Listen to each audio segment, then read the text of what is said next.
Shalom, meus queridos e amados irmãos e amigos. Depois de um breve tempo, estamos aqui de volta. E com muito prazer, satisfação poder estar me comunicando, com o pessoal inscrito no meu canal. E deixo bem claro, eu peço uma ajuda de vocês, Se vocês puderem divulgar o meu canal, dar like, fazer algum comentário, porque eu tenho visto, como Deus tem nos abençoado com palavras assim realmente de vida eterna, Então, para isso não ficar só para a gente, Isso daí ser divulgado a mais e mais pessoas serem alcançadas por palavras que podem transformar a vida delas, Porque Deus, ele nos deu o poder e a graça, de nossas palavras transformarem vidas. Porque uma vez que temos o Espírito Santo, uma vez que professamos na nossa conduta, no nosso testemunho que somos filhos de Deus, iremos gerar com nossas palavras filhos de Deus, E é muito interessante eu tocar nesse assunto, porque é exatamente o que nós vamos comentar hoje. Não são as suas palavras que demonstram o seu caráter, mas sim as suas atitudes. Não são as suas palavras que te tornam filhos de Deus, mas sim o seu testemunho de Deus, aqui na terra. E eu costumo ouvir algumas pregações, algumas falas, As pessoas, elas querem falar no nome de Deus. Volto a dizer, todo mundo tem esse, como posso dizer, esse direito, em falar em nome de Deus. Mas não significa que você está falando por Deus. É muito interessante isso, Por que eu estou fazendo uma dicotomia desse assunto? Porque quantas pessoas você já conhece diz assim para você, eis que o Senhor fala, não, eu estou falando por Deus. Ou quantos pastores sobem num púlpito e acham que estão falando no nome de Deus, E o que difere e o que faz com que nós identificamos as pessoas que realmente falam em nome de Deus? É o seu testemunho. Não dá para a gente fugir dessa lógica, Por quê? Porque o diabo fala de Deus. Seitas diabólicas falam em nome de Deus. O Jim Jones, que matou centenas de pessoas quando ele fundou a seita dele. Se a gente vê aí no decorrer da história, várias seitas, não vou citar aqui, a minha intenção não é criar debate, é tão somente levar vocês ao pensamento e saber distinguir quando uma pessoa ela é de Deus e fala assim, sabe, inspirada por Deus. Deus falaria as mesmas coisas através da vida dela, ou só são pessoas que preenchem uma lacuna, para que possa trazer um consolo a pessoas que querem ter as suas vidas levedada, querem ter sua vida bem leve, porque eu noto que as pessoas elas não têm, isso eu falo, quase numa totalidade. As pessoas elas não andam, não trabalham, não vivem, não dormem, não acordam com Jesus. Elas se encontram com Jesus todas as semanas. Ontem mesmo eu estava brincando com pessoas amadas, que hoje nós temos o crente Clark Kent. O que é o crente Clark Kent? É aquele que final de semana, ou no sábado ou no domingo, quando tem as suas atividades eclesiais, eles entram na cabine, colocam uma saia, uma camisa, sabe, fica todo assim, sabe, purinho, e vai para a igreja. Dia de semana, aquelas roupas sensuais, aquelas roupas que chamam a atenção, aquelas roupas que despertam, um certo libido, em quem possa olhar, Então, assim, não adianta nós termos dizermos que somos cristãos e a nossa vida não mostrar isso. Daí as pessoas falam assim, Celso, mas você está julgando, Você não pode julgar, não julgueis para que não sejais julgados, Só que as pessoas esquecem, que no decorrer, na continuação desse versículo, a Bíblia fala assim, não julgueis por aparência, mas pelo justo juízo de Deus. Então assim, sabe, não existe essa questão de não julgueis, A única forma de nós corrigirmos pessoas amadas, filhos e parentes é realmente apontar sim, desde que sejamos exemplo. Apontar sim os seus erros para que eles sejam libertos, né? Para que eles possam, como posso dizer, receber o esclarecimento, a luz de Deus sobre aquele erro que elas estão cometendo, né? Então não tem essa, sabe, meus amados, esse versículo ou mesmo esse refúgio, ele não funciona comigo. Ah, Celso, não julga. Quem sou eu para julgar, né? Deus nos chamou para sermos luz, e aonde a luz vem, aonde a luz aparece, ela espanta, né? Ela tira as trevas que estão dentro, né? Então, o papel do cristão verdadeiro é expor as trevas, é expor os erros, é expor exatamente tudo aquilo que está errado, tudo aquilo que está em dissonância, contrário à palavra de Deus. Se nós não tivermos esse papel, se nós não desempenharmos esse papel, nós não somos cristãos. Porque não existe cristão para si mesmo, né? Todo mundo é para algo ou para alguém. Em primeiro lugar, né, se nós fôssemos honestos, nós seríamos para Deus. Porque eu sempre repito isso e não cansarei de repetir. Cristianismo não é religião. Cristianismo é um estilo de vida. Se você não tem um estilo de vida como Jesus, humilde, foge de discussão, não quer, sabe, como posso dizer, provar que estar certo, entendeu? Ele fala o que é certo, você não precisa provar. É até uma incoerência a gente querer provar que estar certo. Não tem o certo, ou ele é certo ou ele é errado. Não existe provar que está certo. Então, se nós compreendermos isso, se nós entendermos isso, a gente vai fugir de toda discussão e de todo barulho, entendeu? Por quê? Porque se nós temos o Espírito Santo, se o Espírito Santo está sobre nós, se nós seguirmos a palavra de uma maneira radical, sem interpretações, né? Porque eu ouço muitas pessoas dizerem, né? Ah, mas tem várias interpretações. Não. O Espírito Santo, ele não tem várias interpretações. O Espírito Santo só tem uma única interpretação. E todas as interpretações, aonde o Espírito vai levar, aonde é o seu objetivo principal, é o único só, que é a santidade e justiça de Deus. Nós que desejamos, ou professamos, ou admitimos, ou entendemos que somos cristãos, nós temos que ter essa bandeira sobre as nossas cabeças, sobre as nossas vidas. Santidade e justiça. Santidade para ser separado de todo o pecado. Não estou dizendo que nós não pecamos, não é isso. Se nós pecarmos, a Bíblia fala que nós temos um advogado junto ao Pai, que é Cristo. Mas nós não devemos viver no pecado. Quem vive no pecado não pertence a Deus. A Bíblia fala em João, né, que a luz veio ao mundo, né, para que possa separar a luz das trevas, né?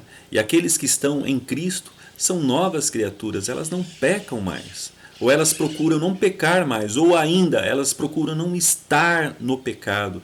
Se elas pecam, elas se arrependem verdadeiramente. Porque o arrependimento não é aquele choro, eu sempre falo isso, muitas pessoas, né, infelizmente não entenderam isso. Arrependimento não é aquele choro, Senhor, me perdoa, coisa. Não, arrependimento é você não fazer mais aquilo que você cometeu. Conheço muitas pessoas que choram, que descabelam, que, sabe, tem aquela aparência de piedade, mas no dia seguinte, ou no momento seguinte, ou na hora seguinte, está fazendo a mesma coisa. Isso não é arrependimento. O que demonstra, o que faz com que nós entendemos que realmente nos arrependemos, é exatamente não fazer de novo. É corrigir essa falta de caráter, essa falta de atenção ou essa falta de Deus na vida. Porque se nós amássemos Deus verdadeiramente, nós teríamos muito cuidado para não manchar o nome cristão. Porque quando a gente, como cristão, as pessoas conhecem a gente como cristão, a gente comete algum erro, o Celso, né, aquele crentinho, né, você vê, ele é crente, é coisa nenhuma, olha o que ele fez. Quem está sendo manchado é o nome de Jesus em nós. E isso Deus ele não negocia, ele não negocia. Nós temos que nos arrepender, porque se nós mancharmos o nome de Jesus, ele só foi uma vez para a cruz. Ele não vai mais novamente. E essa ida para ele, essa ida dele na cruz, ele nos deu condição e capacidade para que vivamos uma vida de santidade, uma vida de justiça, uma vida de comunhão, uma vida de intimidade, uma vida que demonstra Deus em nós. Uma vez aprendi com uma pessoa muito querida, muito amada, né? Qual é a única evidência que Jesus veio na terra, que ele viveu o seu ministério, que ele fez todos aqueles milagres, ele morreu e ressuscitou, que é o mais importante. Porque se Jesus não tivesse ressuscitado, não valeria de nada. Tá? Não valeria de nada, porque a gente não teria esperança nenhuma. Qual que é a única evidência desses fatos? Vocês já se perguntaram isso? Vou responder para vocês. A única evidência que Jesus veio à terra, morreu, ressuscitou, é cristãos verdadeiros, mostrando no seu caráter, no seu comportamento, no seu testemunho, que realmente ele veio. É as pessoas olharem você e ver Cristo e falar, poxa, essa atitude é cristã. Poxa, esse olhar é cristão. Poxa, essa palavra que você está dizendo é cristã. Então, quando nós, como os cristãos, fazemos diferente disso, nós estamos dando um péssimo testemunho. O juízo de Deus vai cair sobre nós. E isso vai nos custar muito caro, porque nós estamos manchando, nós estamos envergonhando o nome de Jesus Cristo. A Bíblia diz isso. Se vocês quiserem abrir, é lá no livro de Hebreus 6, tá? Quem quiser me acompanhar.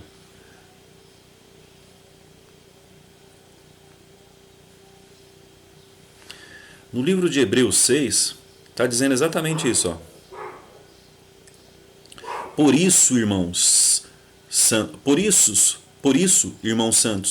participantes da vocação celestial, considerai a Jesus Cristo, apóstolo e sumo sacerdote da nossa confissão, sendo fiel ao que constituiu, como também foi Moisés em toda a sua casa, porque ele é tido como digno de tanto maior glória do que Moisés, quanto maior honra do que a casa tem aquele que edificou.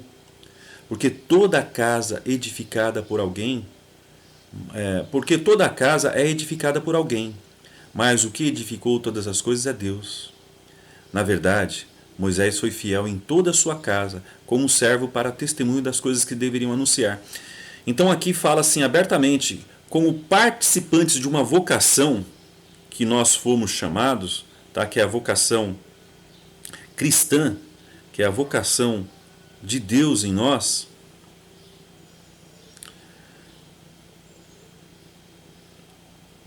E em Hebreus também fala sobre isso, né? Se nós temos a vocação, o chamado de cristianismo, em nós pesa uma responsabilidade do tamanho do mundo. Nós temos que honrar, zelar e proteger o nome de Cristo. Por quê? Porque lá em Hebreus 6 diz assim, ó, começar desde o começo, ó. Por isso, deixando os rudimentos da doutrina de Cristo,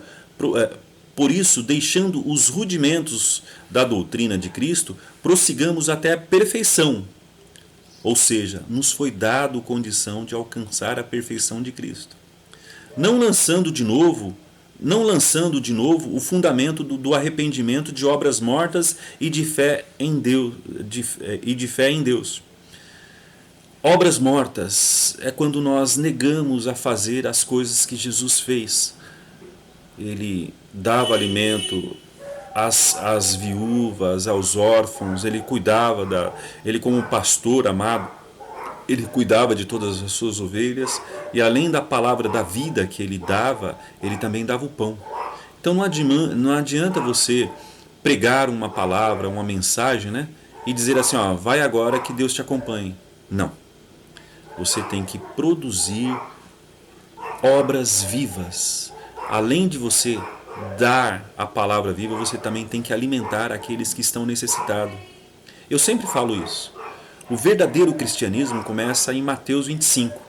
Tive fome e me deste de comer, tive sede e me deste de beber, sendo estrangeiro me acolheste, estando nu me vestiste.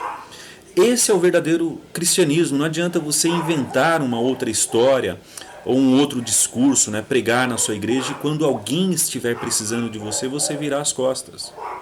Você não é cristão, uma vez que você não pratica o verdadeiro cristianismo de consolar as pessoas que precisam de ajuda, as pessoas que realmente necessitam que você possa exercer o papel de Cristo na vida delas. E da doutrina do batismo e da imposição de mão e da ressurreição dos mortos e do juízo eterno. E isto faremos se Deus permitir. Olha, olha como Paulo ele chama atenção para o verdadeiro evangelho que poucos pastores ou poucas pessoas pregam. Ele fala assim, porque é impossível que os que já uma vez foram iluminados, Hebreus 6, tá? Hebreus 6, 4. Porque é impossível que os que já uma vez foram iluminados e provaram dons celestiais e se fizeram participantes do Espírito Santo e provaram a boa palavra de Deus, as virtudes do século futuro e recaírem, sejam outra vez renovados para arrependimento, pois assim quanto a eles, de novo crucificaram o Filho de Deus e expõem ao vitupério, à vergonha eterna. O que esse versículo diz, meus amados? Que é impossível ao cristão que diz que tem o Espírito Santo, que conheces a profundidade do Espírito Santo de Deus, que tiveram visões, profecias verdadeiras, que conheceram verdadeiramente a verdade do Evangelho do Espírito Santo. É impossível essas pessoas caírem, quando eu falo cair, é se entregar ao pecado mesmo, tá? Elas se arrependerem novamente. Não é dado o arrependimento para essas pessoas novamente porque elas pisaram o sangue de Jesus. Ele não morreu 2 vezes por nós. Ele morreu uma única vez, provando na cruz que é possível sim nós vivermos uma vida de santidade, uma vida de comunhão, uma vida de intimidade com Deus. O sangue de Jesus, uma única gota, foi mais que suficiente para afastar de nós todo o pecado, que nos deu o poder de vencer o mundo, o diabo e o pecado. Então hoje é uma opção você pecar. Você não foi enganado. Adão não foi enganado pela serpente. Eu sempre leio, né, ou ouço pregações a respeito disso, né, e faço aqui uma correção abertamente. Adão decidiu pecar. Uma vez que ele foi criado à imagem e semelhança de Deus, ele tinha consciência sim para dizer não ao pecado, para dizer não à rebeldia, para dizer não ao egoísmo, para dizer não à vida independente de Deus. E nós temos essa mesma escolha. Não existe uma justificativa, né, que nem eu ouço muito, né? Agora, mais que tudo, né? A esquerda, né, o comunismo, ele quer justificar os bandidos, né? Fala, não, é só um celularzinho, né? O meio pelo que ele é vítima, né? Porque o meio que ele veio fez ele fazer isso. Não. Ele decidiu pecar. Ele decidiu roubar, ele decidiu matar. Ele é totalmente consciente dos seus atos. Daí pode vir um psicólogo, né, uma psicóloga, dizer assim, mas não, ele é produto do meio. Não. Ele tem o espírito, ele tem a consciência, ele tem a sabedoria em entender que aquilo que ele está fazendo é certo ou errado. Não existe alguém que mata, que rouba, que faz qualquer perversidade, ele dizer assim, eu não sabia disso. Não existe. Desculpa, não existe. Deus, ele quando criou o homem, ele colocou a eternidade dentro do coração do homem. E ele criou o homem, as pessoas esquecem disso, ele criou o homem à sua imagem e semelhança. Nós perdemos a semelhança de Deus. Hoje nós não somos semelhantes desde quando nós decidimos viver uma vida de independência. Desde quando nós tivemos um certo química, né, com a serpente, com o diabo, e largamos, né, a, a nossa semelhança, a nossa gratidão a Deus, aí nós perdemos a semelhança de Deus, mas a imagem, nós temos a imagem de Deus. Deus, ele é muito maravilhoso, ele não tira, é muito interessante, sempre que Deus dá algo para o homem, ele não tira, é o homem que perde as características, os dons que Deus dá para ele, né? Ou exerce de uma maneira egoísta, né? Deus, ele nunca, até mesmo, né? Até pouco tempo eu não entendia a questão de Balaão, né? Balaão que foi lá e fez o povo de Israel pecar, né? Ele tinha os dons de Deus, sim, tanto que Deus apareceu para ele e falou: Balaão, não diga nenhuma maldição sobre o povo de Israel, porque ele tinha esse poder, Deus tinha dado esse poder para ele. E mesmo ele tendo caído, ele tendo se apostatado, Deus não tirou esse dom dele. Então, se algum dia, sabe, você foi chamado para ser um intercessor, para ser um pastor, para ser um evangelista, qualquer ministério, pensa, para ajudar as pessoas, para ensinar. Por mais que você caiu, eu estou longe ainda, você tem esse dom dentro de você e Deus vai requerer esse dom de você. Ele vai chegar e vai pedir contas desse tesouro, né, desse valor que ele deu para você, né, ele vai pedir contas enquanto você progrediu com esses dons que ele te deu, né? Então Deus, ele não é igual o homem, ele dá e não pede de volta. Não tira, né? Desculpa, não tira, né? Ele vai requerer sim no juízo final, porque todos nós, você que é ateu que está ouvindo esse vídeo, você que é um cristão morno que está ouvindo esse vídeo, você que é um falso cristão, você que pertence a uma seita, porque todas as religiões que não seguem a Bíblia radicalmente, que não crê na Bíblia radicalmente, são seitas. Tá? Elas inventam um novo evangelho e tentam adaptar a Bíblia ao seu estilo de vida ou à sua religião, né, conforme eles dizem, mas não existe adaptação. O cristianismo, ele é puro, ele é santo, ele não se mistura com as coisas do mundo, ele é diferenciado, ele é identificado como santo e justo. Se todas as religiões, se todas as pessoas, se toda a sociedade ela não for identificada por esses dois aspectos, por essas duas características, por esses dois dons, que é santidade e justiça, não são cristãos. Se as pessoas olharem em você e não ver Jesus, você não é cristão. Se as pessoas que mais conhecem você, que é a sua mãe, o seu pai, o seu cônjuge, os seus filhos, e não vê Jesus, você não é cristão. Porque nós estamos...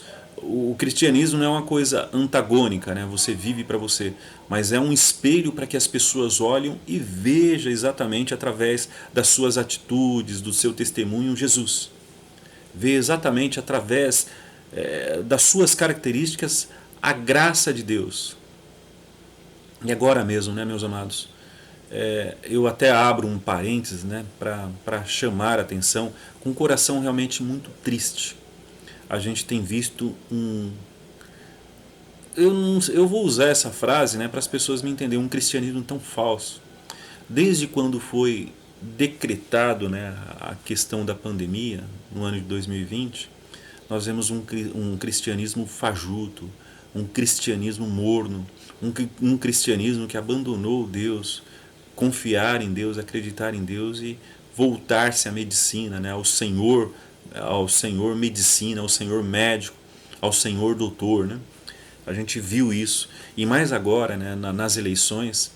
Meus amados, eu chamo tanta atenção de vocês.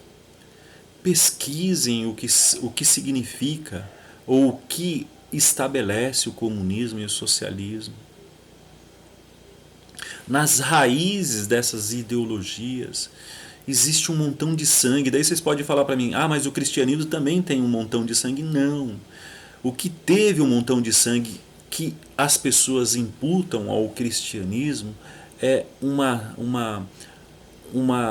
como posso dizer, uma religiosidade enganosa.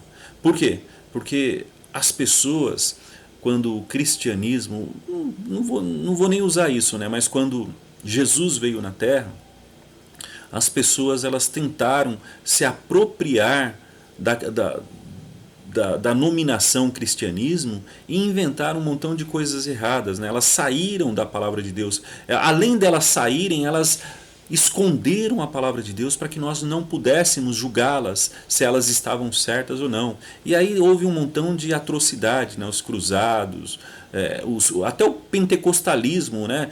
Se você olhar lá no pentecostalismo com Lutero, né? com Calvino, a gente vê um montão de coisas erradas. Por quê? Porque as pessoas resolveram interpretar a Bíblia. A Bíblia não existe interpretação. O que a Bíblia existe é Espírito Santo. Se o que você acredita, o que você crê, não está te levando para um mundo de santidade, justiça, de amar a Deus sobre todas as coisas e o seu próximo como a ti mesmo, ou seja, o que você fosse fazer para o seu próximo era a mesma coisa que você gostaria que o seu próximo fizesse. Se não existir para você, se não existir esses princípios, o que você professa não é cristianismo, é qualquer outra coisa menos o cristianismo. E se Deus não fala contigo, não tem comunhão contigo, se Deus ele não te corrige nas coisas erradas e você para de fazer as coisas erradas, o que você está fazendo é qualquer coisa menos cristianismo. Então o cristianismo ele tem características, ele tem aspectos. E hoje eu vejo igrejas apoiando o comunismo, meus amados. É triste isso. O comunismo ele destrói a família, ele destrói o núcleo familiar. Ele não valoriza, ele não crê em Deus. Inclusive, uma das frases, né, fala assim que a religião é o ópio do mundo. Sim, a religião sem Deus realmente é o ópio do mundo, mas a religião verdadeira que Tiago fala, né, aquelas de amparar as viúvas, os necessitados, os pobres, ajudar realmente a abrir o seu bolso, não ter poupança para você, mas exatamente você pensar no seu próximo. Essa é a verdadeira religião. E o comunismo, o socialismo, ele prega a destruição da família, a destruição da religião. Poxa, como eu gostaria que as pessoas que não concordassem comigo, elas pesquisassem a história. Eu acho impossível, não existe, eu vou usar isso daí. Se você se diz cristão, se diz pastor, se diz religioso e apoia o comunismo e o socialismo, você é uma mentira. Eu falo isso para você pessoalmente, te provo na história, te provo na Bíblia que você não é cristão. O comunismo e o socialismo, eles apoiam matar crianças através do aborto. Até mesmo depois de 6 meses de gestação, foi aprovado nos Estados Unidos, em vários estados dos Estados Unidos, aqui na Argentina. Olha como a Argentina tá, meus amados. Vocês acham que não existe uma maldição sobre isso? Desde quando as mulheres progressivas foram nas ruas festejarem a morte de crianças, ou seja, a liberação do aborto, mais de 40% da população argentina está vivendo abaixo da linha de pobreza. Isso são dados, eu não estou inventando isso, basta vocês pesquisarem e ver isso. O quanto nossa vida com Deus, a nossa comunhão com Deus, ela vai imprimir um padrão de prosperidade e bênção para as nossas vidas. Por isso que eu comecei essa pregação dizendo o seguinte: não são suas palavras que mostram o seu cristianismo, mas são suas atitudes. Não são as suas palavras que demonstram que você é cristão, que você tem Deus, mas são as suas atitudes. Então nós podemos, nesse exato momento, estar condenando os nossos filhos, trazendo maldição para a nossa família, ficando em cima do muro, sabe? Justificando os nossos erros, domesticando as nossas dores, sabe? Para nós guardarmos rancor das pessoas, não perdoar. Não adianta você falar, eu perdoo, mas eu não quero comunhão, eu não quero contato contigo. Isso não é perdão, meus amados. Você pode não ser amigo, mas qual o problema de você, dentro de uma ideia, sabe, caminhar, sabe, junto com as pessoas que cometeram alguma coisa contra você, se elas estão indo para os céus, se elas fizeram ou pisaram na bola contigo, se você perdoou, Qual o problema de você caminhar e estar ali todos os dias corrigindo, sendo corrigido e caminhando para a eternidade? Então aqui, essa conversa, esse vídeo foi exatamente para estabelecer isso. Não adianta você dizer que é algo ou alguma coisa, alguma pessoa, e as suas atitudes não demonstrarem isso. Se as suas atitudes não estão apoiando o seu testemunho, as suas palavras, a sua conduta, você é mentiroso. E eu oro hoje para que, em nome de Jesus, as suas atitudes acompanhem o título que você quer dar para você, que seja cristão. Porque o cristão, ele não vive no pecado. Se você descobriu, se você sabe que aquilo que você está fazendo é errado, é pecado, saia disso enquanto é cedo. Porque a graça de Deus, ela é assim. Ela te ilumina, mas se você não tiver uma mudança de atitude, isso vai se tornando um cimentado na sua mente e você não acredita mais que aquilo é pecado. Aconteceu isso com Isaú. Isaú, ele procurou um lugar para arrependimento, mas ele não encontrou um lugar de arrependimento depois que ele vendeu a primogenitura para Jacó. Ele não conseguiu encontrar. Aconteceu com Faraó. Deus endureceu o coração de Faraó. Deus viu a crueldade daquele homem, porque ele, através de Moisés, através do juízo, Faraó poderia se arrepender dos pecados dele, não se arrependeu. Deus teve prazer de julgar Faraó no inferno. E isso pode acontecer com nós hoje, meus amados. Se você sabe o que você está fazendo, está prejudicando a sua família, amargurando o teu coração, trazendo na sua presença, onde que você vai, uma nuvem negra, sabe, que sempre há discussão, sempre há conflito, sempre há briga. Alguma coisa está errado na sua vida, não é na vida dos outros, não. Se arrepende, porque senão isso vai se tornar tão real para você que todo mundo vai estar errado e somente você vai estar certo dentro do conceito de certo e errado do teu coração. Por isso hoje se arrepende. Em nome de Jesus Cristo, traga luz na sua vida, na sua família, em todas as pessoas que estão próximas e perto de você. Que hoje, em nome de Jesus, você tenha prazer de dizer assim, a partir de hoje, realmente eu vou ser um verdadeiro cristão. E não uma mentira, não uma fragilidade, não uma cópia, não um fake. Que Deus possa nos abençoar hoje, no poderoso nome de Jesus, para que nós alcancemos o coração de Deus e tenhamos a mente e o coração de Deus, no poderoso nome de Jesus. Amém.